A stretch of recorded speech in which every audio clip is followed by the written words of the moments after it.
사도신경으로 우리 신앙 고백하겠습니다.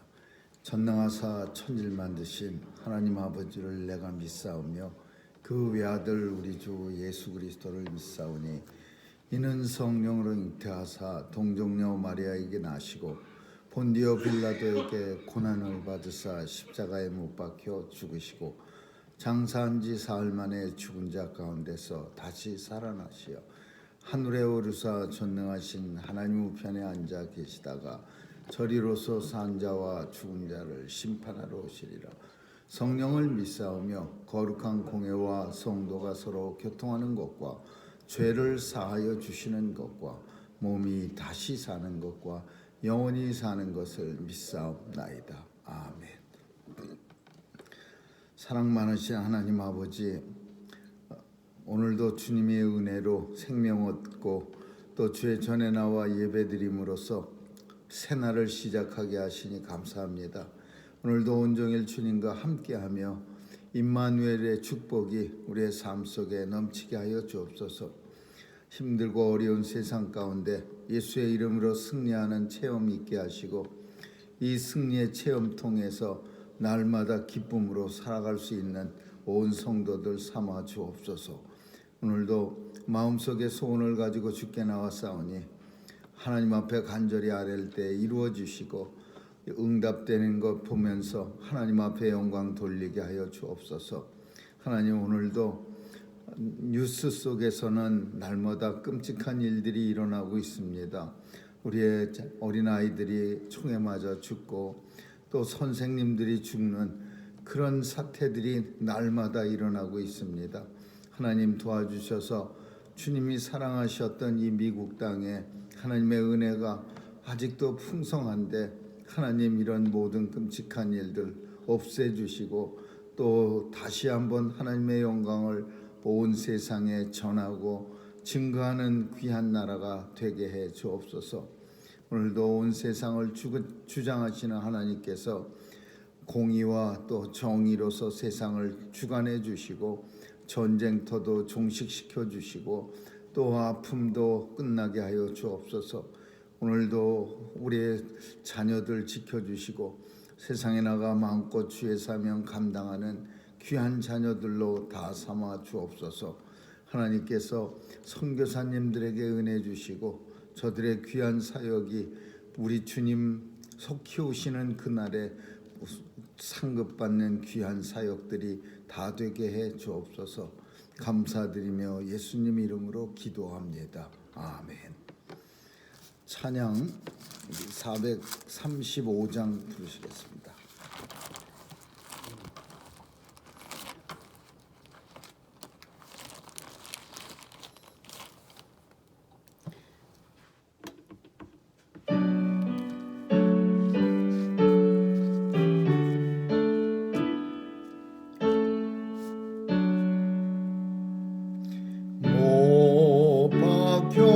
죽으신 하나님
말씀은 로마서 5장 12절에서 21절까지 보겠습니다.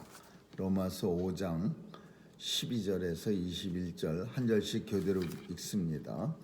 이러므로 한 사람으로 말미암아 죄가 세상에 들어오고 죄로 말미암아 사망이 왔나니 이와 같이 모든 사람이 죄를 지었으므로 사망이 모든 사람에게 이르렀느니라. 죄가 율법이 있기 전에 세상에 있었으나 율법이 없을 때에는 죄를 죄로 여기지 아니하였느니라. 그러나 아담으로부터 모세까지 아담의 범죄와 같은 죄를 짓지 아니한 자들 위에도 사망이 왕노릇하였나니 아담은 오실 자의 표상이라. 그러나 그 인사는 그 범죄와 같지 아니하니 곧 한 사람의 범죄를 인하여 많은 사람이 죽었은즉 더욱 하나님의 은혜와 또는 한 사람 예수 그리스도의 의로 말미암은 선물이 많은 사람에게 넘쳤으리라. 또 이 선물은 범죄한 한 사람으로 말미암은 것과 같지 아니하니 심판은 한 사람을 인하여 정죄에 이르렀으나 은사는 많은 범죄를 인하여 의롭다 하심의 이름이니라. 한 사람의 범죄를 인하여 사망이 그 한 사람으로 말미암아 왕노릇하였은즉 더욱 은혜와 의의 선물로 넘치게 받는 자들이 한 분 예수 그리스도로 말미암아 생명 안에서 왕노릇하리로다. 그런즉 한 범죄로 많은 사람이 정죄에 이른 것 같이 의의 한 행동으로 말미암아 많은 사람이 의롭다 하심을 받아 생명에 이르렀느니라. 한 사람의 순종치 아니함으로 많은 사람이 죄인 된 것 같이 한 사람의 순종하심으로 많은 사람이 의인이 되리라. 율법이 가입한 것은 죄 범죄를 더하게 하려 함이라. 그러나 죄가 더한 곳에 은혜가 더욱 넘쳤나니 이는 죄가 사망 안에서 왕노릇한 것 같이 은혜로 또한 의로 말미암아 왕노릇하여 우리 주 예수 그리스도로 말미암아 영생에 이르게 하려 함이라. 아멘.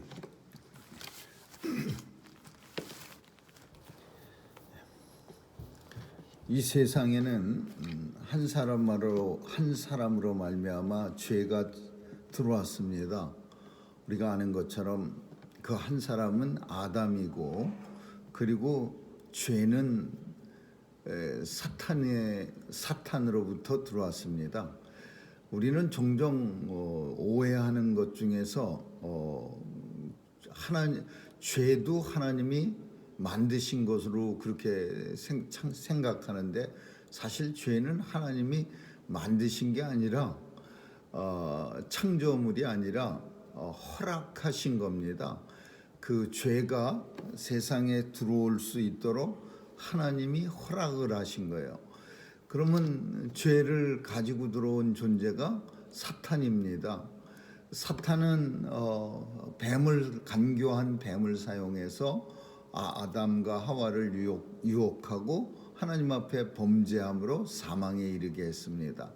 근데 이 사탄은 성경 속에서 이사야서 14장에 가서 보고 에스겔서 28장에 가서 보면 다 똑같이 어떤 내용들이 나오냐 하면 우리가 아는 루시퍼라고 하는 천사의 이야기가 나옵니다. 그래서 이사야서에서는 너 아침의 아들 계명성아 이렇게 표현하면서 그 루시퍼를 계명성이라는 이름으로 한글로 번역하고 있습니다. 그 루시퍼는 원래 하늘나라 천사들의 군대의 장이었었는데, 이게 하나님과 똑같은 권세를 누리려고 이사야서 14장을 읽어보면 왜 루시퍼가 이 땅에 떨어졌는 사탄이 돼서 이 땅에 내려왔는가에 대해서 비교적 소상하게 설명을 하고 있는데, 하나님하고 동등한 위치를 취하려고 하나님의 말씀을 순종치 아니하고 하나님 앞에 반기를 들었다가 하나님의 진노를 받아서 천사들 3분의 1과 함께 루시퍼는 이 땅으로 내려옵니다. 그래서 이 계명성, 아침의 아들 계명성 루시퍼는 악을 가지고 세상에 들어오는 겁니다. 하나님께서는 이제 아담과 하와를 창조하시고 정말 아름다운 에덴 동산에서 영원토록 하나님하고 동행하면서 그 숲속을 거닐기도 하고 또 하나님과 대화도 하면서 그렇게 아름다운 삶을 살 수 있었는데, 이 사탄이 간교한 뱀을 사용해서 하나님의 명령을 거절하게 듣지 못하도록 만듭니다. 그거에 우리가 잘 아는 이제 동산 모든 나무의 실과는 네가 먹을 수 있으나 동산 중앙에 있는 나무의 실과는 결코 먹지 마라. 그걸 먹는 날에는 정령 죽으리라. 이 하나님 말씀에 선악을 알게 하는 나무의 가시를 먹지 말라는 이 하나님 말씀을 사탄은 간교한 뱀을 통해서 하와를 유혹합니다. 그리고는 결국은 이제 그 과실을 먹음으로 인해서 사망에 이르게 됩니다. 참 안타까운, 제일 인류에 있어서 가장 불행한 사건입니다. 하와가 또 아담에게도 주고, 그리고서는 그것을 먹고 이제 자신의 부끄러움이 드러나서 무화과나무로 이 자신의 부끄러움을 가리고 하나님과 이제 더 이상 이렇게 편하게 대화하는 동산 숲을 거니는 그런 모습이 아니라 이제는 하나님의 말씀을 듣지 못하고는 부끄러운 모습이 돼서 숨어 있는 모습으로 변합니다. 왜 하나님께서 이런 일들이 생겨날 줄 모르셨느냐? 뭐 이렇게 종종 사람들은 말합니다. 그리고 처음부터 죄가 들어오지 못하도록 했으면 좋지 않았느냐? 뭐 이렇게 여러 가지 의문이나 질문을 우리가 가질 수 있습니다. 그런데 그럴 때 꼭 우리가 알아야 될 것은 자유의지라는 거죠. 자유의지라고 하는 것은 어떤 사건 앞에서 내가 마음대로 결정하는 것을 자유의지라고 합니다. 선택이 있을 때 내가 알아서 결정하는, 동물하고 또 그 AI라고 하는 요즘 나온 그 인공지능하고 사람하고 다른 거는, 인공지능은 아는 게 아무리 많아도 같은 질문에 같은 대답을 합니다. 선택이 없습니다. 아무리 인공지능이 발달하고 정말 사람보다 훨씬 능력 좋은 그런 AI가 많이 나타나도 입력된 것을 대답하게 만듭니다. 이럴 때는 이렇게 하세요. 변호사를 찾아가는데 뭐 집을 사고 파는데 좋은 변호사가 누굽니까? 그러면 거기에 맞는 답만 딱 정해져 있는 거지, 뭐 아이디어를 내 갖고서 주변에 가까운 친척에게 살펴서 친척 중에 변호사가 있으면 그런 사람들, 뭐 이런 우리 인생이 가질 수 있는 이런 대답은 못 해냅니다. 근데 인간에게는 자유의지를 줘서 언제든지 대답이 변할 수 있어요. 근데 왜 그런 하나님께서 인간을 창조했을 때 자유의지 주셨느냐? 거기에는 하나님 앞에 영광을 돌려드리는 일이 관계가 됩니다. 하나님이 그 공장에서 셋들을 찍는 것처럼 사람을 갖다가 셋으로 딱딱 찍어내 갖고서 태어나 이렇게 공장에서 나오면서 찬양 all day 그냥 입에서 반복되는 AI처럼 찬양 이런 대상에게 하나님은 영광을 받으시기를 원치 않는 거예요. 자유의지를 통한 자신이 스스로 하나님 앞에 영광 돌리시는 그런 존재로서 인생을 창조하신 거예요. 근데 우리의 자유의지는 하나님의 뜻대로 이루어지지 않고 사탄에게 꼬임을, 유혹을 받아서 결국은 사망에 이르게 됩니다. 두 번째로는 이 사망이라는 것이 세 가지의 죽음을 다 말하고 있는 거예요. 하나님이 말씀하시는 정령 죽으리라라는 이 죽음은 세 가지, 육체의 죽음을 말하는 거고, 두 번째로는 하나님과의 단절을 말하는 거고, 세 번째는 영혼의 죽음, 영원적 죽음, 다시는 살아날 수 없는 죽음을 말하는 거예요. 그래서 하나님과의 그 정령 죽으리라고 했을 때 이 죽음은 하나님의 말씀을 듣지 않았던 죄에 대한 책임, 죄책이라고 합니다. 그래서 하나님 말씀을 따라 살기로 지음받은 인생이 하나님 말씀을 듣지 않았을 때 그 죄에 대한 책임이 죽음이었고, 죽음은 육체적 죽음, 하나님과 단절, 영혼적 죽음, 이 세 죽음을 포함한다라는 거죠. 하나님과의 단절이라고 하는 것은 더 이상은 죄로 인해서 하나님과 함께 할 수가 없어요. 그러면 죽을 수밖에 없어요. 하나님은 공의로우신 분이고, 그리고 우리가 죄가 있으면 하나님과 함께하면 인생은 죽음밖에 가질 수 있는 게 없습니다. 그래서 사망에 이르게 했다라는 표현은 더 이상 하나님과 어떻게 할 도리가 없는 상태가 된 거예요. 어떻게 회복할 수 있는 도리가 없어요. 방법이 없어. 아담은 이렇게 성경이 뭐라고 표현하냐면 오실자의 표상이라 이렇게 표현하는데, 오실자의 표상이야. 예수 그리스도의 표상이야. 근데 그 표상이 어떤 표상이냐면은 오실자의 표상, 예수 그리스도의 표상인데, 아담은 죽은 자의 표상이야. 죄로 인해서 죽은 자.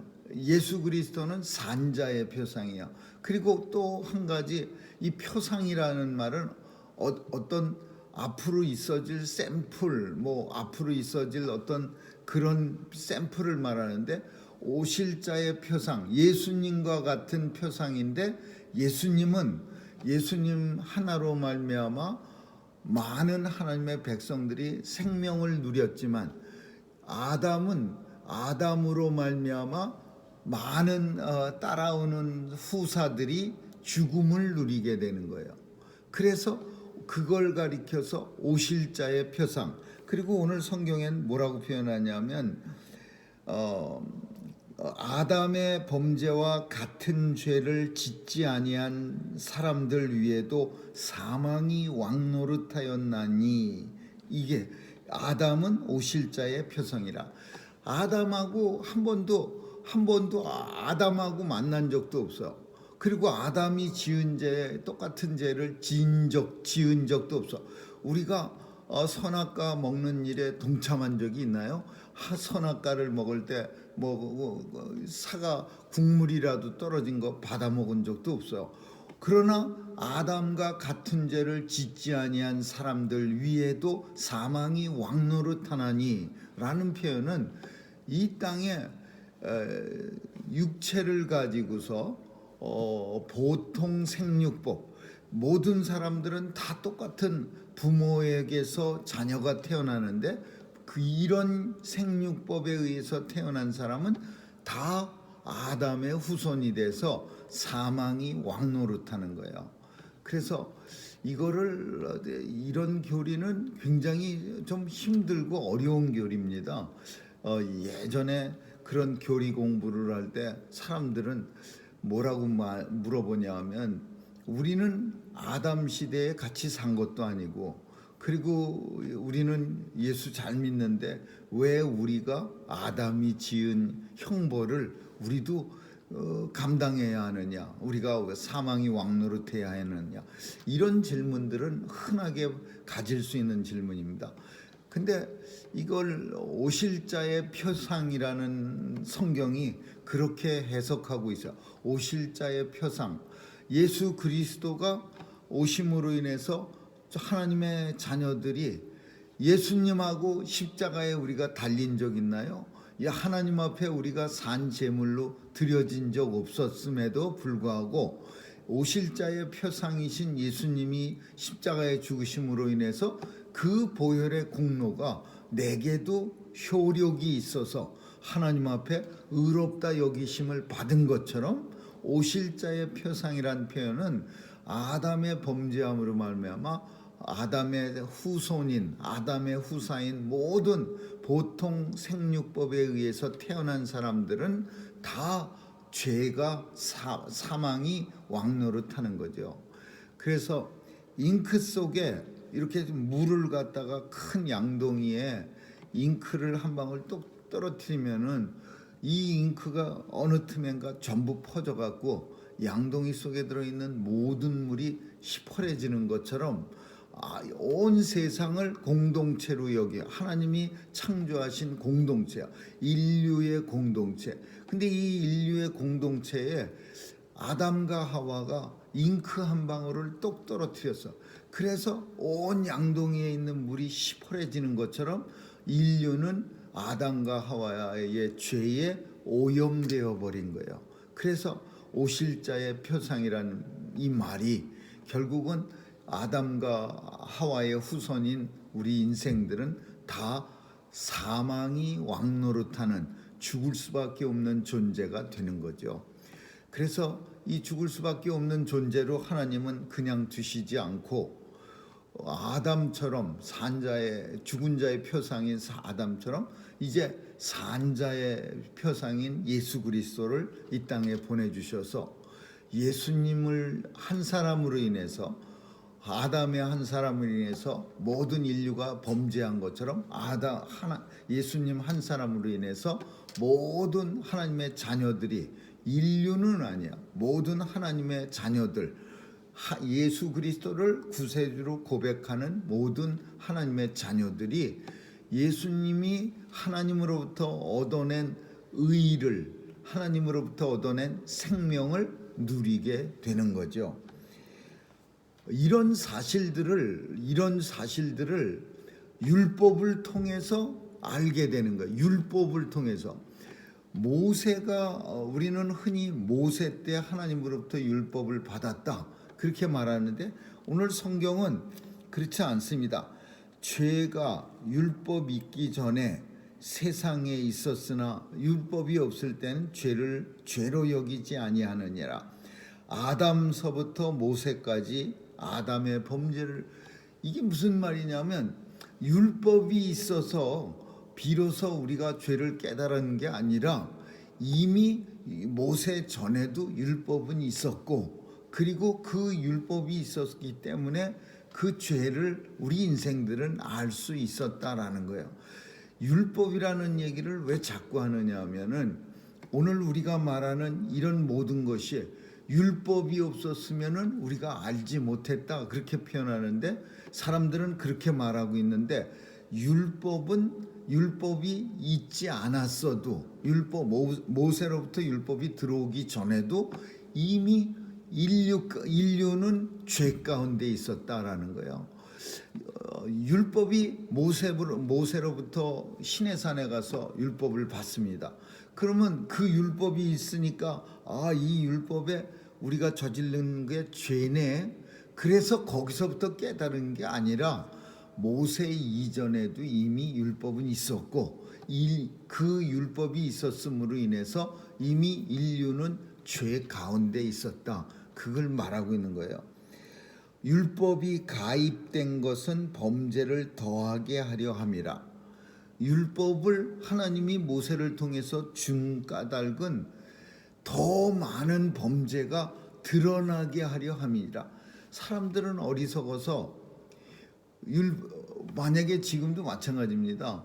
그 헌법 우리가 법을 정하는 그 콩그레스맨들이 법을 정하는데 이 사람들이 법을 갖다가 예를 들어서 그냥 육법전서 그래갖고 그냥 벽에 수십 개의 책들이 꽂혀 있는데 법조문인데 그런 법 안 만들어내면요 고조선에 있었던 8조금법 8개의 저지르면 안 되는 법, 뭐 함무라비 법전에 12개의 법, 뭐 이런 지구상에 남겨진 법전들만 있다면 사람들은 지금도 여기저기 다니면서 막 온갖 흉악한 짓을 저지르고 다닐 거야. 근데 법이 생겼다는 거는 점점 많은 죄가 드러나게 하는 거예요. 율법이 가입한 것은 율법을 하나님이 세상에 모세를 통해서 쑥 보내주신 것은 범죄를 더하게 하려 함이라. 범죄가 많이 드러나게 하려 함이라. 근데 왜 범죄 더하게 이유가 있습니까? 범죄 이것도 죄였네. 이것도 그동안 몰랐었는데 이것도 죄네. 이것도 죄야. 이렇게 자꾸만 드러나게 하는 이유가 뭐냐? 죄가 더한 것에 은혜가 더욱 넘쳤나니. 인생들이 죄가 더한 곳에, 죄 많은 사람들, 죄가 많은 곳에 은혜가 넘치는 거야. 예수 그리스도가 물론 예수님의 은혜로 이러한 죄가 많은 것을 예수님의 은혜로 죄를 용서함 받아서 죄가 사함을 받으면, 그러면 예수님이 더 감사하고 예수님 앞에 더 충성하고, 이거를 이제 또 우리가 잘못 해석하면 뭐냐면 죄가 더하는 곳에 은혜가 넘치나니, 이 표현이 죄 많이 진 사람이 더 하나님 앞에 감사하며 살아갈 수 있다 이거. 근데 이거는 사실은 맞는 말입니다. 우리가 뭐 이렇게 한 100원쯤 탕감해 준 사람은 주인한테 별로 고마워하질 못하죠. 왜? 그깟 100원 얼마든지 나도 갚을 수 있어. 근데 갚을 수 없을 만큼 빚을 탕감받아 막 5만 불 이렇게 탕감받으면은, 그러면 그건 죽었다 깨나도 못 갚는 빚인데 주인이 탕감해 줬으니까 얼마나 진짜 난공불매, 늘 마음속에 이거는 정말 너무나 감사한 일이고 이건 정말 끔찍하게 감사한 일이야. 그래서 그 사람은 그 주인 볼 때마다 그냥 먼 발치에서도 그냥 머리를 탁 숙여갖고 인사를, 경의를 표하고 이렇게 되는 거예요. 그거를 성경이 말하는 거예요. 율법을 이 세상에 보낸 까닭은, 가입하게 한 까닭은 죄를 더 드러나게 함이고, 그 죄가 더 드러나게 하는 까닭은 은혜가 돋보이게 하려고, 죄가 더한 곳에 은혜의 풍성함이 있다라는 거야. 은혜가 더, 하나님의 은혜가 대단하네. 예수 그리스도의 보혈의 공로가 너무 감사하네. 이는 죄가 사망 안에서 왕노릇한 것 같이 은혜도 의로 말미암아 왕노릇하여 우리 주 예수 그리스도로 말미암아 영생에 이르게 하려 함이니라. 예수님이 우리에게 허락하신 은혜도 사망이 우리를 주장해서 왕노릇한 것처럼 예수님이 십자가에서 주신 그 은혜는, 보혈의 공로는, 죄가 우리 속에 들어와서 사망이 우리를 주장한 것처럼 생명에 이르게 하는, 구원에 이르게 하는 은혜가 왕노릇하게 되느니라. 그러니까 뭐 대단한 그런 건 아니에요. 우리는 이미 다 알고 있는 겁니다. 그러나 이거를 사도 바울은 참 잘 이렇게 정리를 해놨어.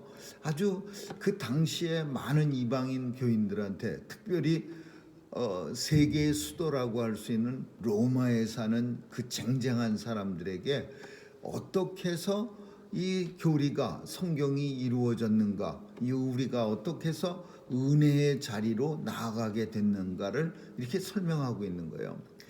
죄를 알지 못하면 예수 그리스도가 이 땅에 오실 필요가 없지요. 예수님이 왜 오셔야 합니까? 인생이 다 죄 가운데 있고, 그 죄는 그냥 그 징역 1개월 사는 죄가 아니라 사망에 이르는 죄야. 근데 사망 가운데 있는 인생에게 그 사망에서 다시 회복하면, 생명을 얻게 하려면 예수님이 오셔야 돼요. 십자가에 달려 죽으셔야 돼요. 하나님 앞에 대속물로 드려지고, 그 십자가의 공로로 우리가 죄 가운데 있다가 생명으로 옮겼느니라. 사망 가운데 있었는데 영생으로 우리가 옮겨 탔어요. 트레인을 환승했어요. 이 계속 가는 트레인은 물에 빠져 죽는 그런 트레이냐, 싱크되는 그런 배에 탄 우리인데 예수님이 오시면서 우리를 아주 그냥 안전한 배로 이렇게 집어서 옮겨주신 거예요. 그래서 우리는 영원한 생명을 누릴 수 있는 거죠. 아무쪼록 오늘도 영원한 생명을 우리에게 주시려고 오신 예수 그리스도 은혜에 감사드리고 또 이 땅에 사는 동안 정말 우리가 죄로 인해서 죽을 수밖에 없는 존재라는 사실을 깊이 깨달아야 비로소 부활에 참여하는 것이 얼마나 기쁜 일인가를 우리는 압니다. 아무쪼록 오늘도 우리 자신을 살필 수 있기를 주님의 이름으로 축원합니다. 기도하겠습니다. 사랑 많으신 하나님 아버지, 죄로 인해서 죽을 수밖에 없는 존재가 예수 그리스도의 보혈의 공로로 인하여 영원한 생명에 이르게 됐습니다. 주님 감사드리며 오늘도 이 감사한 마음으로 주님 앞에 충성하며 살아가게 하여 주옵소서. 감사드리며 예수님 이름으로 기도합니다. 아멘. 주기도문으로 마치겠습니다. 하늘에 계신 우리 아버지, 이름이 거룩히 여김을 받으시오며 나라에 임하옵시며 뜻이 하늘에서 이룬 것 같이 땅에서도 이루어지이다. 오늘날 우리에게 일용할 양식을 주옵시고 우리가 우리에게 죄 지은 자를 사하여 준 것 같이 우리의 죄를 사하여 주옵시고 우리를 시험에 들게 하지 마옵시며 다만 악에서 구하옵소서. 대개 나라와 권세와 영광이 아버지께 영원히 있사옵나이다. 아멘.